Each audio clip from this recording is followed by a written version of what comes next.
नमस्कार साथियों, इस वीडियो में चर्चा करेंगे नागरिक शास्त्र कक्षा 12 बहुविकल्पीय प्रश्न के बारे में। 10 बहुविकल्पीय प्रश्नों को लेंगे और उसका प्रश्न पूर्वक जो है समीक्षा करने का प्रयास करेंगे, उसका विश्लेषण करेंगे और इसका सही उत्तर खोजने का प्रयास करेंगे। तो पहला क्वेश्चन है, पंजाब समझौता कब हुआ? तो पहला ऑप्शन 1971, 1985, 1988 या 2002। तो पंजाब समझौता कब हुआ, तो इसके बारे में थोड़ा सा अध्ययन करते हैं। दरअसल क्या हुआ कि उस समय जो प्रधानमंत्री थी श्रीमती इंदिरा गांधी जी, उनकी हत्या हो गई 31 अक्टूबर 1984 को। प्रधानमंत्री इंदिरा गांधी की हत्या हो गई और जो हत्या की थी उन्हीं के ही 2 बॉडीगार्ड थे। एक का नाम था सतवंत सिंह और एक का नाम था बेअंत सिंह। इन दोनों ने इनकी हत्या कर दी थी और इसके पीछे भी ऑपरेशन ब्लू स्टार जो चलाया गया था, अमृतसर में स्वर्ण मंदिर जो है वहाँ पर चलाया गया था, वो भी इसके पीछे मेन कारण था जिसकी वजह से इनकी हत्या की गई। और जिस दिन हत्या की गई उसके 72 घंटे के भीतर दिल्ली में करीब 3000 सिख महिलाओं की, बच्चों की और पुरुषों की हत्या कर दी गई। कत्लेआम मचाया गया दिल्ली में, जिसको 1984 का सिख विरोधी दंगा भी कहा जाता है। और दिसंबर 1984 को फिर राजीव गांधी को प्रधानमंत्री बनाया गया। चुनाव हुआ, लोकसभा का चुनाव हुआ, तो बहुत अच्छे बहुमत से कांग्रेस पार्टी फिर से सत्ता में आई और राजीव गांधी को प्रधानमंत्री बनाया गया और कांग्रेस पार्टी के उनको अध्यक्ष भी बना दिया गया। फिर 24 जुलाई 1985 को ये समझौता हुआ, जिसको बोलते हैं पंजाब समझौता। वो 24 जुलाई 1985 को हुआ प्रधानमंत्री के बीच में और अकाली दल के अध्यक्ष संत हरचंद सिंह लोंगोवाल, इनके बीच में समझौता हुआ था। और कुछ समझौते के बिंदु भी थे, उसको बाद में देखेंगे कभी डिटेल में। तो ये जो समझौता हुआ था वो राजीव गांधी और अकाली दल के अध्यक्ष संत हरचंद सिंह लोंगोवाल के बीच में हुआ था। और कब हुआ था? तो 24 जुलाई 1985 को हुआ था। तो इस प्रकार से इस क्वेश्चन का आंसर बी सही हो जाएगा, 1985। दूसरा क्वेश्चन, नेशनल कॉन्फ्रेंस किस राज्य में सक्रिय क्षेत्रीय दल है? उत्तर प्रदेश, गुजरात, जम्मू कश्मीर या फिर लद्दाख। तो नेशनल कॉन्फ्रेंस के बारे में देखते हैं। नेशनल कॉन्फ्रेंस को जो बनाया था वो शेख मोहम्मद अब्दुल्ला इसके पहले नेता थे, जिन्होंने नेशनल कॉन्फ्रेंस नामक एक पार्टी बनाई थी। शेख मोहम्मद अब्दुल्ला का जन्म 1905 में हुआ था और 1982 की इनकी मृत्यु हो गई थी। शेख मोहम्मद अब्दुल्ला साहब जो थे वो राजशाही के खिलाफ उसके खिलाफ थे, राजशाही के खिलाफ थे इसलिए। और जो पंडित जवाहरलाल नेहरू जी थे वो भी राजशाही के खिलाफ थे, यानी कि दोनों लोग लोकतंत्र के मानते थे, लोकतंत्र को मानते थे। और जम्मू कश्मीर में दोनों मिल करके, यानी कि पंडित नेहरू जी और शेख मोहम्मद अब्दुल्ला मिल करके जम्मू कश्मीर में भी लोकतंत्र लाना चाहते थे। वहाँ पर राजशाही थी, महाराजा हरि सिंह वहाँ के राजा हुआ करते थे, तो उनको हटा करके वहाँ पर एक लोकतांत्रिक सरकार लाने का प्रयास कर रहे थे। तो इस प्रकार से वो राजशाही के खिलाफ थे और वो धर्मनिरपेक्ष व्यक्ति थे, सेकुलर व्यक्ति थे, इसीलिए उनकी पंडित नेहरू के साथ जमती भी थी, उनकी मित्रता भी एक प्रकार से थी। और धर्मनिरपेक्षता के आधार पर ही वो पाकिस्तान का विरोध भी करते थे। और भारत में जब विलय किया गया 1947 में, जम्मू कश्मीर राज्य को जब विलय किया गया, उसके पीछे बहुत लंबी कहानी है जम्मू कश्मीर की, कि कैसे कैसे विलय पत्र पे हस्ताक्षर किए गए, क्या क्या कार्यवाही की गई लॉर्ड माउंटबेटन के द्वारा, पंडित नेहरू के द्वारा, या उस समय के जो गृह मंत्री थे सरदार पटेल द्वारा क्या क्या कार्रवाई की गई, उसके बारे में कभी डिटेल में अध्ययन करेंगे। कुल मिलाकर के 1947 में भारत में जम्मू कश्मीर राज्य का जो विलय कर दिया गया, महाराजा हरि सिंह जब उस पर विलय पत्र पर हस्ताक्षर कर दिए, तो 1947 में शेख मोहम्मद अब्दुल्ला को वहाँ का प्रधानमंत्री भी बना दिया गया। फिर भारत सरकार द्वारा उनकी बर्खास्तगी की गई, उनको कारावास दिया गया। तो 1953 से 1964 तक उनको लगातार कारावास दिया गया। और फिर से जब वो निकले वहाँ से, तो फिर से उनको 1965 से 1968 तक फिर से उनको कारावास की सज़ा दे दी गई। 1974 में शेख मोहम्मद अब्दुल्ला और इंदिरा गांधी जी के बीच में समझौता हुआ। उसके बाद वो जम्मू कश्मीर राज्य के मुख्यमंत्री पद पर भी आरूढ़ हुए और ये जम्मू कश्मीर के नेता थे और जम्मू कश्मीर की स्वायत्तता और वहाँ की धर्मनिरपेक्षता के बहुत बड़े समर्थक थे।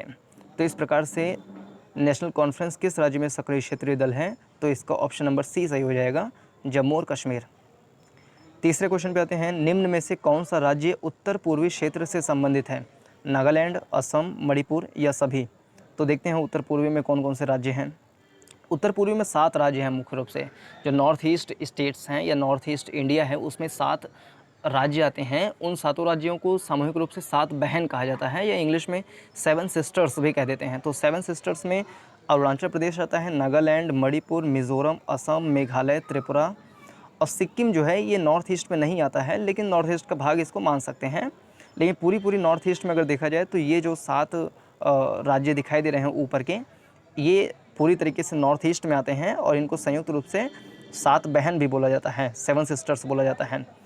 और ये जो नॉर्थ ईस्ट वाला स्टेट है वो चिकन नेक से, इसमें फ़ोटो भी है एक, जैसे यहाँ पर देख सकते हैं ये सिक्किम है यहाँ पर। तो सिक्किम नॉर्थ ईस्ट स्टेट में नहीं आता है, यानी 7 सिस्टर में नहीं आता है। नॉर्थ ईस्ट में आता है ये भी, लेकिन 7 सिस्टर में इसका नाम नहीं गिना जाता है। ये जो सिक्किम के नीचे वाला क्षेत्र जो है ये ब्राउन कलर ग्रे कलर का, इसको बोलते हैं चिकन नेक। इसकी जो चौड़ाई है वो अधिकतम 22 किलोमीटर की चौड़ाई है। इधर मेनलैंड इंडिया है और ये नॉर्थ ईस्ट इंडिया है। मेनलैंड इंडिया से नॉर्थ ईस्ट इंडिया के बीच में जो रेखा है, यानी कि जो विभाजक रेखा है, या ये कहें कि जो एक मार्ग है, वो चिकन नेक मार्ग बोलते हैं इसको, जो कि 22 किलोमीटर चौड़ा है। और हर एक स्टेट की राजधानी भी पता होना चाहिए। अरुणाचल प्रदेश की राजधानी ईटानगर है, जो कि बिल्कुल असम के बॉर्डर पर है। नागालैंड की राजधानी कोहिमा है, जो मणिपुर के बॉर्डर पर है। मणिपुर की राजधानी इम्फाल है, जो कि बिल्कुल बीचों बीच में है। मिज़ोरम की राजधानी आइजोल है और त्रिपुरा की राजधानी अगरतला है। असम की राजधानी दिसपुर है, और जो गुवाहाटी लिखा हुआ है ये सबसे बड़ा शहर है असम का, लेकिन असम की राजधानी दिसपुर है। और शिलोंग की मेघालय की राजधानी शिलोंग है, और सिक्किम की राजधानी गंगटोक है। इसकी अगर अंतर्राष्ट्रीय सीमा देखें कि नॉर्थ ईस्ट स्टेट की अंतर्राष्ट्रीय सीमा कहाँ कहाँ से लगती है, तो यहाँ पर देखा जा सकता है अरुणाचल प्रदेश से पूरी ये जो सीमा लगती है ऊपर उत्तर की दिशा में, ये पूरा चीन से लगता है।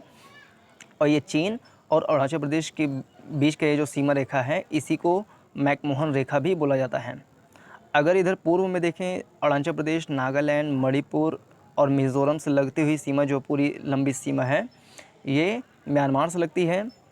और अगर इससे देखें, बांग्लादेश से देखें, तो इससे मेघालय की सीमा लगती है, आसाम की थोड़ी सी सीमा लगती है, त्रिपुरा की भी लगती है और मिज़ोरम की भी लग रही है।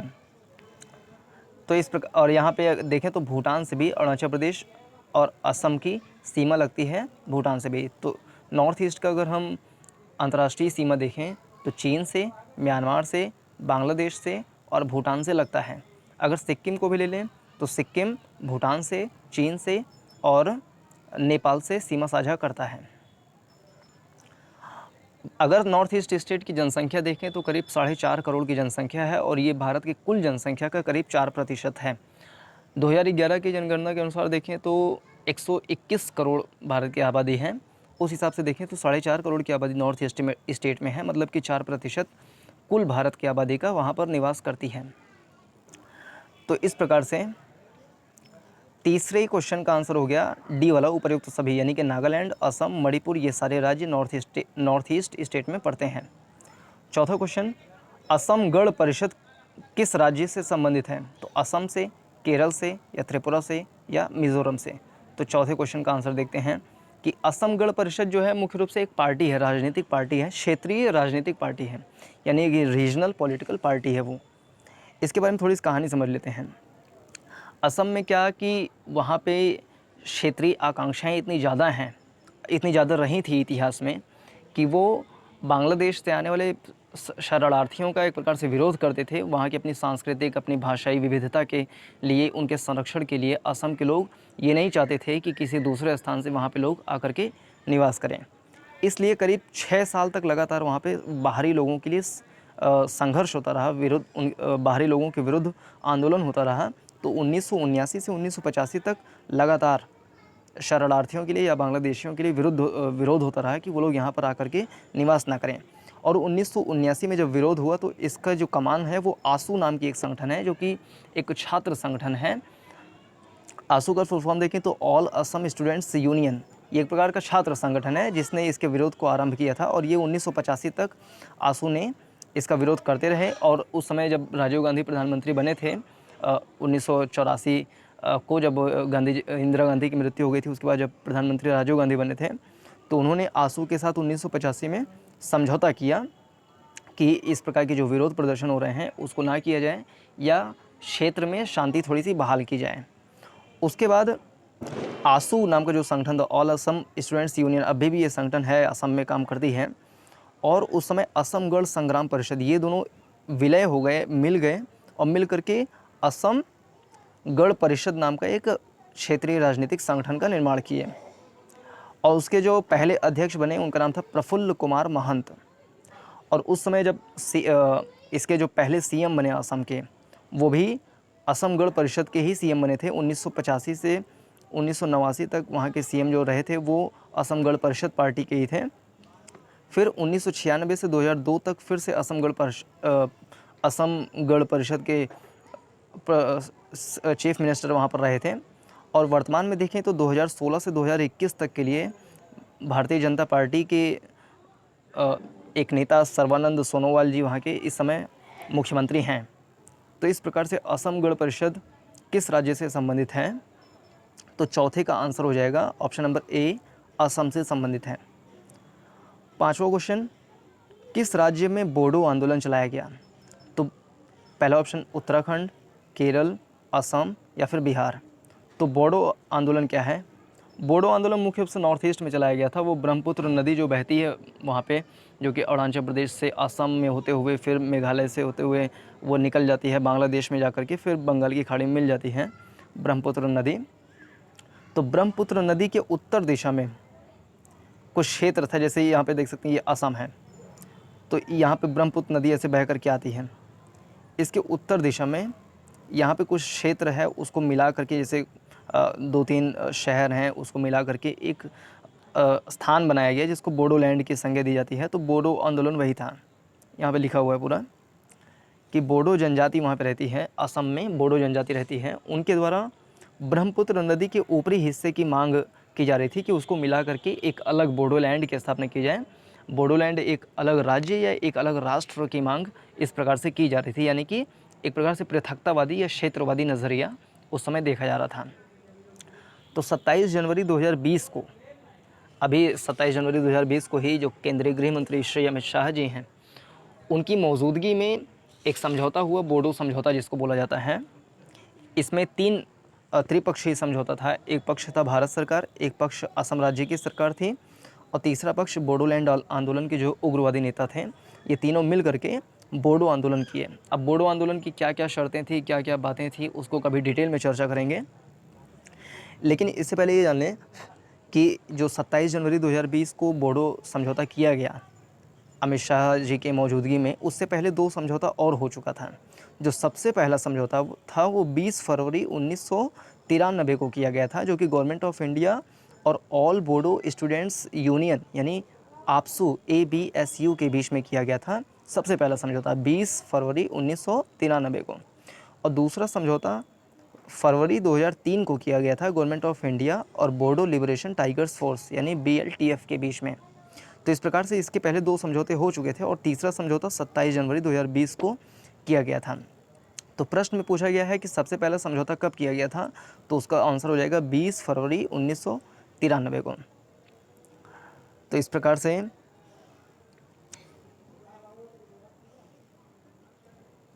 इस प्रकार से किस राज्य में बोडो आंदोलन चलाया गया? तो ये असम में हो गया और इसमें असम हो गया ये। और बोडो समस्या का हल करने के लिए समझौता हुआ तो 20 फरवरी 1993 को। इसका भी आंसर उसी में ही बता दिया कि 20 फरवरी 1993 को बोडो समझौता हुआ था सबसे पहले, और दूसरी बार फरवरी 2003 को हुआ था, और तीसरी बार यानी कि अंतिम बार जो रिसेंटली में हुआ है वो जनवरी 2020 में हुआ है। फिर इसमें पूछा क्षेत्रवाद का अर्थ क्या है, और दूसरा क्वेश्चन है भारत में क्षेत्रवाद के उदय के मुख्य कारण क्या हैं। तो इन दोनों का जो आंसर है एक ही क्वेश्चन में, एक ही विश्लेषण में देख लेते हैं क्षेत्रवाद के बारे में। क्षेत्रवाद मतलब कि किसी क्षेत्र विशेष से बहुत ज़्यादा लगाव हो जाना, इतना ज़्यादा लगाव कि हम पृथकतावादी सोच भी उसमें रखने लगे कि हम एक प्रकार से हमारा ये जो क्षेत्र है बहुत ज़्यादा यूनिक है, सबसे ज़्यादा अलग है, किसी कारण से, ऐतिहासिक कारण से या आर्थिक या सांस्कृतिक कारण से बहुत ज़्यादा भिन्न है, तो हम उसको अलग करके एक अलग राज्य ही बना ले या अलग राष्ट्र बना ले। जैसा कि पंजाब में खालिस्तान की मांग की गई थी, सिखिस्तान की मांग की गई थी। तो इस प्रकार से कभी कभी ऐसा पृथकतावादी सोच अपनाया जाता है जिसको हम क्षेत्रवाद कह सकते हैं, यानी किसी क्षेत्र विशेष से इतना ज़्यादा लगाओ कि हम अपने देश से ही पृथक होने की मांग तक करने लगे हैं, तो उसको क्षेत्रवाद कह सकते हैं। इंग्लिश में इसको रीजनलिज्म कहते हैं। तो क्षेत्रवाद एक प्रकार की विचारधारा है जो कि पृथक अस्तित्व के लिए जागृत रहती है कि हम पृथक हो जाएं, कैसे अलग हो जाएं। और पृथक होने के जो रहते हैं, जो विचारधारा रहती है कि हम किस आधार पर पृथक हो जाएं, तो उसमें एक धार्मिक होता है, आर्थिक होता है, सामाजिक होता है, सांस्कृतिक होता है। अगर हम देखें कि किस प्रकार से वो पृथक होने की मांग करते हैं, तो 4 तरीके हैं जिस प्रकार से वो पृथक होने की बराबर मांग करते हैं। उसमें से एक है भारतीय संघ से संबंध विच्छेद कर लें, कि मतलब वो भारत संघ से पूरी तरीके से अलग ही हो जाएं, ऐसी मांग करने लगें। या एक पृथक राज्य की मांग करने लगें, जैसे कि तेलंगाना में हुआ, या बोडोलैंड की जैसे मांग की जा रही थी, तो बोडो समझौता हो गया है अभी वो वहाँ पर। इसके पहले 1984 के आसपास जब ब्लू स्टार आंदोलन किया गया था, ब्लू स्टार ऑपरेशन किया गया था, तो उस समय जैसे सिखिस्तान की मांग की जा रही थी। तो इस प्रकार से जो पृथकतावादी सोच होती है कि हम अलग राज्य की मांग कर लें, तो वो भी इसमें एक तरीका होता है कि अलग राज्य की मांग करने की बात होती है। और पूर्ण राज्य का दर्जा करने की मांग भी होती है। पूर्ण राज्य का दर्जा जैसे दिल्ली है, दिल्ली एक प्रकार से केंद्र शासित प्रदेश है जहाँ पर विधानसभा भी है, लेकिन वहाँ के माननीय मुख्यमंत्री अरविंद केजरीवाल साहब भी कभी कभी उसको पूर्ण राज्य का दर्जा मांगने की बात करते रहते हैं। तो वो भी एक प्रकार से क्षेत्रवाद की श्रेणी में आ सकता है अगर इस परिभाषा को माने तो। और एक अंतर्राज्यीय मामले से हम देख सकते हैं कि क्षेत्रवाद नज़रिया बहुत तेज़ी से उभर कर आता है। जैसे कर्नाटक हो गया, या कर्नाटक और तमिलनाडु या आंध्र प्रदेश के बीच में जो नदियाँ बहती हैं, जैसे कृष्णा, कावेरी, या कुछ और नदी बहती है, कावेरी नदी बहती है। तो कावेरी नदी को लेकर के अंतर्राज्यीय जल विवाद है कि हम कितना ज़्यादा पानी लें, कितना ज़्यादा पानी हम कर्नाटक में लें, कितना कम पानी उसमें छोड़ें। तो अपने क्षेत्र विशेष के लिए जो अंतर्राज्यीय मसले इतने ज़्यादा हावी हो जाएं कि वो अपने क्षेत्र के बारे में ही सोचें, दूसरे स्टेट के बारे में सोचना ही बंद कर दें, तो वो एक प्रकार से क्षेत्रवाद की भावना उभर करके आती है। अगर हम देखें इसमें कारण क्या है, जैसा कि प्रश्न में भी पूछा गया है कि इसके कारण क्या हैं, क्षेत्रवाद जो पनपता है, रीजनलिज्म, इसके कारण क्या क्या होते हैं। तो एक असंतुलित विकास भी होता है इसका कारण, एक भौगोलिक और सांस्कृतिक कारण भी होते हैं, भाषाई कारण भी होता है, जैसे कि तेलंगाना की मांग की गई थी और 2 जून 2014 को तेलंगाना राज्य की स्थापना भी कर दिया गया था। ऐतिहासिक कारण भी होता है। तो ये कुछ कारण हैं जिसकी वजह से क्षेत्रवाद की भावना जो है बहुत तेज़ी से उभर करके आती है। तो इस प्रकार से अगर हम देखें 7वें क्वेश्चन, क्षेत्रवाद का अर्थ क्या है। क्षेत्रवाद का अर्थ है, तो पहला राष्ट्र प्रेम, अपने धर्म के प्रति निष्ठा, भूमि के किसी विशेष क्षेत्र से लगाओ, तो इसका ऑप्शन नंबर सी सही हो जाएगा। राष्ट्र प्रेम है तो इसको हम राष्ट्रवाद कह सकते हैं, अपने धर्म के प्रति निष्ठा है तो इसको हम धर्मवाद भी कह सकते हैं, या धार्मिक प्रवृत्ति का व्यक्ति है इस प्रकार से कह सकते हैं। अपनी जाति के प्रति निष्ठा है तो उसको हम जातिवादी कह सकते हैं, और भूमि के किसी विशेष क्षेत्र से लगाव है तो उसको हम क्षेत्रवाद कह सकते हैं। और भारत में क्षेत्रवाद के उदय के मुख्य कारण क्या हैं, तो भौगोलिक एवं सांस्कृतिक कारण, ऐतिहासिक कारण, भाषावाद, यानी कि इसका उपयुक्त सभी डी ऑप्शन सही हो जाएगा। 9वां क्वेश्चन, निम्न में से कौन सा क्षेत्रीय दल है, यानी कौन सा रीजनल पार्टी है। जैसे पार्टियां एक तो होती है नेशनल पार्टी होती है, राष्ट्रीय पार्टी होती है, कुछ क्षेत्रीय पार्टी होती हैं। तो देखते हैं क्षेत्रीय पार्टी कौन कौन सी हैं। जैसे आप लिखो असम गण परिषद, जिसके बारे में इस वीडियो में चर्चा की है, असम गण परिषद, जो कि 70 के दशक में इसकी स्थापना हुई थी। 80 के दशक में आसू और वहाँ के जो एक क्षेत्रीय संगठन था मिलकर के असम गण परिषद का निर्माण किए थे। तो नेशनल कॉन्फ्रेंस भी है, क्षेत्रीय दल है एक प्रकार से ये नेशनल कॉन्फ्रेंस, जो कि मोहम्मद शेख अब्दुल्ला ने इसका निर्माण किया था। और वो जम्मू कश्मीर की एक क्षेत्रीय पार्टी है असम गण परिषद, असम की क्षेत्रीय पार्टी है। झारखंड मुक्ति मोर्चा झारखंड की क्षेत्रीय पार्टी है, क्षेत्रीय राजनीतिक पार्टी है। और झारखंड मुक्ति मोर्चा से जो इस समय झारखंड के मुख्यमंत्री हैं हेमंत सोरेन जी, वो झारखंड मुक्ति मोर्चा से ही मुख्यमंत्री हैं वहाँ पर। तेलुगु देशम पार्टी भी है जो कि तमिलनाडु और आंध्र प्रदेश में चुनाव लड़ती है। द्रविड़ मुनेत्र कड़गम यानी कि डीएमके भी एक पार्टी है जो कि दक्षिण भारत में चुनाव लड़ती है, क्षेत्रीय पार्टी है। और राष्ट्रीय जनता दल यानी कि राजद, ये भी एक क्षेत्रीय दल है जो कि बिहार में और झारखंड में लड़ती है, और लालू प्रसाद यादव जी इसके अध्यक्ष हैं। समाजवादी पार्टी है जिसके मुलायम सिंह यादव अध्यक्ष हैं। शिरोमणि अकाली दल है, शिरोमणि अकाली दल जो आपका पंजाब में काम करता है, इसका भी बहुत लंबा चौड़ा इतिहास है, कभी विस्तार से इसमें चर्चा करेंगे। और शिवसेना जिसके वर्तमान में मुख्यमंत्री हैं महाराष्ट्र में उद्धव ठाकरे जी, तो वो शिवसेना से ही हैं। बाल ठाकरे उनके पिताजी इसका निर्माण किए थे। तो इस प्रकार से इसका आंसर हो जाएगा निम्न में से कौन सा क्षेत्रीय दल है, तो डीएमके, अकाली दल, तेलुगु देशम, यानी कि ये तीनों जो है क्षेत्रीय दल हैं। और शिरोमणि अकाली दल किस राज्य से संबंधित है? शिरोमणि अकाली दल आपका पंजाब राज्य से संबंधित है। तो इस वीडियो में मुख्य रूप से इतना ही। इसमें कुछ चीज़ें हैं जैसे कि क्षेत्रवाद है, बोडो समझौता के बारे में है, असमगढ़ के बारे में है, असम पंजाब समझौते के बारे में है। तो इन सब में डिटेल में अलग अलग वीडियो बनाएंगे। इसमें खाली बहुविकल्पी टाइप का प्रश्न था जिसमें थोड़ी सी सूक्ष्म चर्चा करने का प्रयास किया गया। उम्मीद है कि वीडियो समझ में आया होगा। वीडियो को देखने के लिए बहुत बहुत धन्यवाद। इसको अपने सभी साथियों के साथ शेयर कीजिए और चैनल को तुरंत का तुरंत सब्सक्राइब कीजिए। धन्यवाद। जय हिंद।